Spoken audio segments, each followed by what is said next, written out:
welcome back to my channel, and in today's video I'm going to be doing a book review on A Tale of Magic by Chris Colfer. I think my most popular book review on my channel is the one that I did on Chris Colfer's previous book series, which is called The Land of Stories, and that is definitely his most popular piece of work, and so many kids around the world adore that series, including myself. It is still my #1 book series, and he is still my #1 author.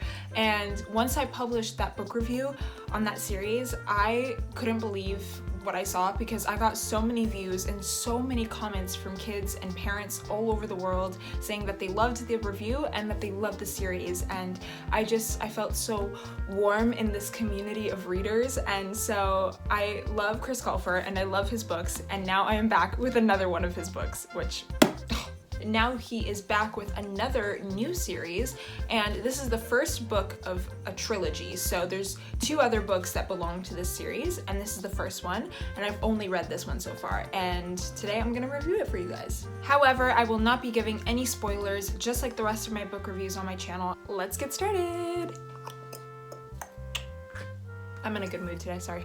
So this is the cover of A Tale of Magic, and one thing I absolutely adore about Chris Colfer's work is that he always finds the best illustrators, and I think it's the same illustrator of The Land of Stories. Like, I think all of his books have the same person do all the artwork, and I absolutely adore it because not only is the cover always beautiful, but inside of the book you guys will see that at the beginning of each chapter there is a picture that kind of like shows you what the chapter will be about, you know what I mean? So like every chapter has some sort of image, and it's like super cool to see, and I love that. All of his books are usually targeted to little kids, young adults, that kind of thing, so you always want it to be very eye-catching. So that is definitely what the cover is. Look at the cover, you guys. Like, oh my gosh, this is magic in one book cover. Like, over here we have obviously the title, and then here we have a unicorn, we have this like hawk or bird or eagle, whatever that is.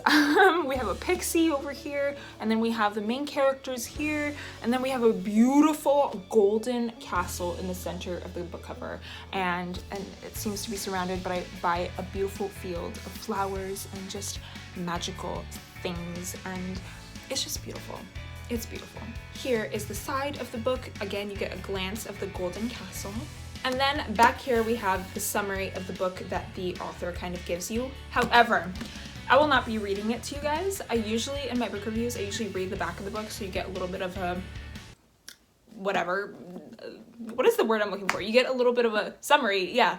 You get a little bit of a summary of what the book is about. However, I feel like this summary at the back of this book is so much detail, and it literally tells you the whole plot line of the whole book. And like I said, I don't like to give spoilers, and I feel like this back summary just gives you like the whole book in like 3 paragraphs.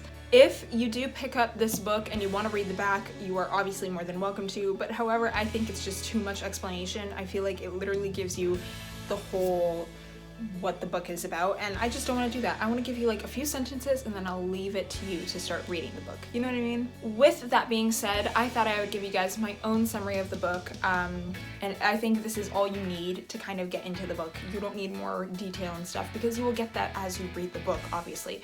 But before I give you guys my summary, I first want to start off by showing you guys inside of the book, on like the first few pages, there is a map.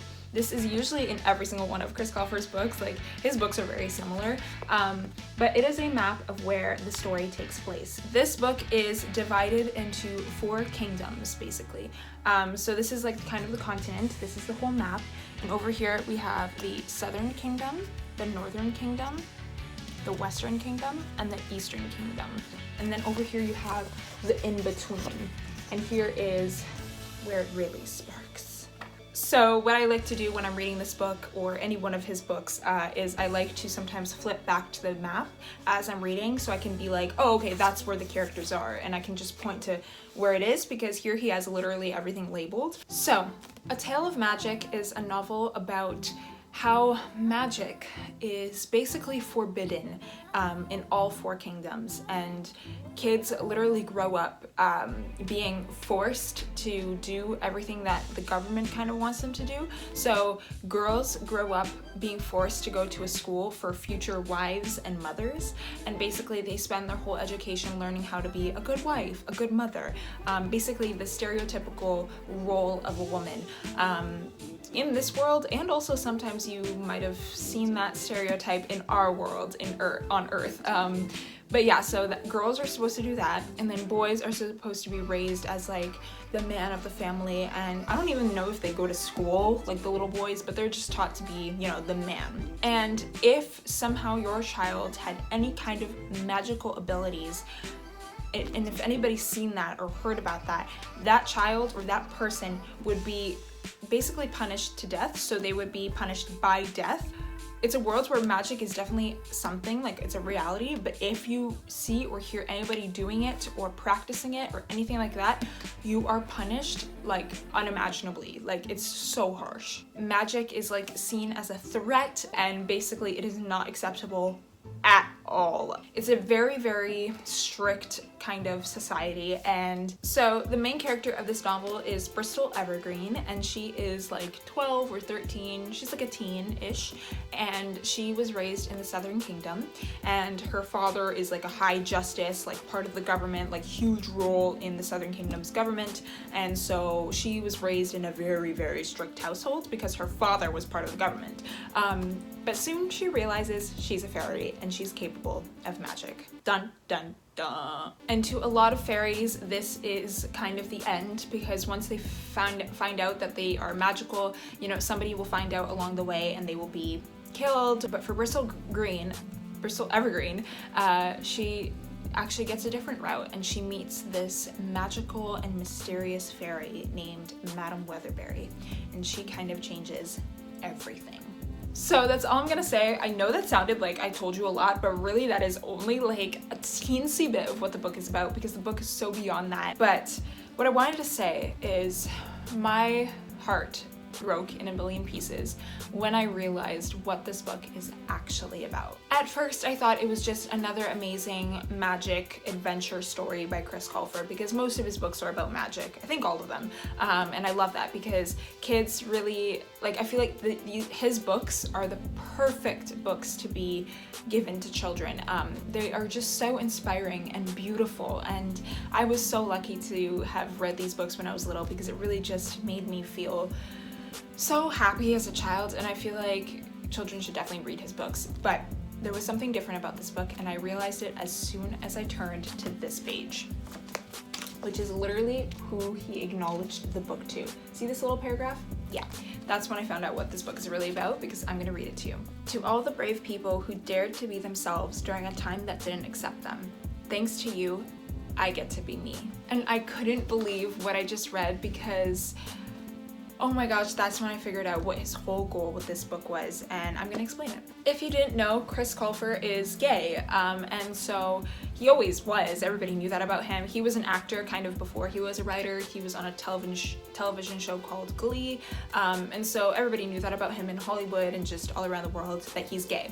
And once I read this book, I realized what his goal was. But basically, you know how I told you guys that like magic was seen as horrendous and like very illegal, and if anybody even spoke about it, it was like the punishments were insane. Then I realized how he connected that to how it was for people that were part of the LGBTQ+ community back in the day, and still even now, like around the world, even now, it's still like this novel to the LGBTQ+ community. Just like magic in this story, people who were gay or lesbian or whatever were seen as a threat and were seen as unhuman, and before there would be punishments like death and all this stuff. And still, like I said, it's still not a perfect world, but at least we're getting to some sort of acceptance, at least where I live and stuff, but I can't speak about the whole world.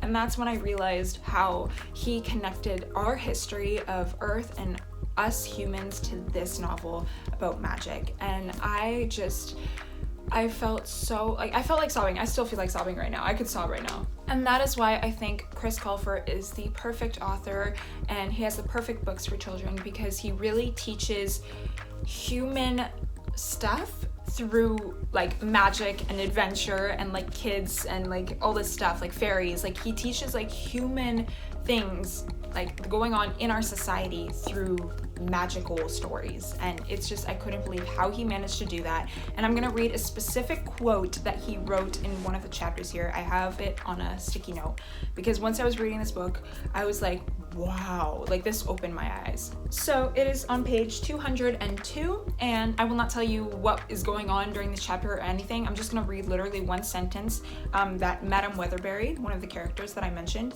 she says this, but wow, this, like, I had to reread what she said like a billion times, because every time I read it, I was like, oh my god, like it just, I feel like it's just a beautiful quote, but here it is. Because if we want a better world, we have to be better than the world. That might sound like a very simple phrase, but like, let me reread it again. If we want a better world, we have to be better than the world. Oh my god, I'm sorry. I love writing, and how like that sentence, I'm sorry, my voice is like breaking. That sentence really just opened my eyes to how we look at the world. And seriously, if we want to live in a better world, we have to be better than the world, and we have to make that change ourselves. And anyways, I'm sorry, I really feel passionate about what this author is trying to bring across with this book, and I get really passionate and I start talking a lot. So the genre of this book, as you can probably guess, is adventure and fantasy, anything really like that. It's really, when you read his books, you're like in a different world. Where to get it? I bought this book at Indigo. That is usually where I buy all my books. But if you don't have an Indigo where you live, I will leave a whole bunch of links down below where you can order it if you want. So if you want to purchase it, just go in my description. And lastly, for my favorite part of every book review that I film, I get to tell you guys my rating and my opinion. So I give this book, it was so hard to rate this book, honestly, but I would probably give it a 7.5 or 8 out of 10. Probably leaning more to 7.5, just because I felt like there was a lot of loose strings at the end of the book. Again, I'm not going to spoil anything, but I feel like when I finished the book, I was like, wait, what happened to that character? Or what happened to that plot line? You know, I feel like just a lot of things were still up in the air, and it didn't like close like a formal book. A lot of things did, but I felt like, oh, what about that character? And that kind of thing, you know what I mean? And so maybe it's because this is part of a series and I still haven't read the other 2 books. So maybe that's why he did that, because in the other 2 books, those things will relive again in the plot.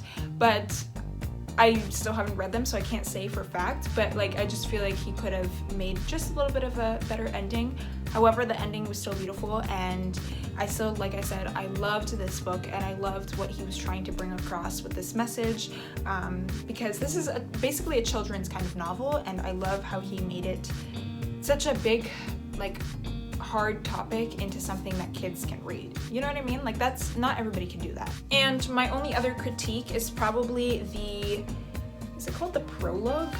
I don't know how to say it, but yeah, the beginning, like the prologue of the book, it's kind of like, if you don't know what that is basically like a little chapter or snippet before chapter 1. I feel like that prologue could have been a little bit better, a little bit more mysterious, because usually his prologues are very like, oh my god, I have to start reading this book because the prologue is so good. But this one, I didn't feel like it was as mysterious. But anyways, that is all of my like kind of critiques. I love to be honest in my book reviews, because I don't want to lie and tell you, oh my god, everything about it is amazing, because not every book is 10 out of 10, you know what I mean? But still, I definitely recommend reading this book. It is so good. Overall, I really enjoyed it, and like I said, I wanted to sob every few chapters, because I just kept realizing what this book is trying to say to the reader. And please read it. And if you're a parent out there, please read this to your kids. If they can't read yet on their own, you should read this as a bedtime story every night, like a chapter. It is so good for kids and for young adults and for 16-year-olds like me. I will forever read his books. I don't care what age they are for. Well, that, you guys, is my book review on A Tale of Magic by Chris Colfer. I will definitely be reading the second book of the trilogy. I believe it's called A Tale of Witchcraft. I will have to get around to that book soon, and I will let you guys know about that book once I finish it as well. But I love you guys so much, and I will see you in my next video or my next book review. Love you. Bye.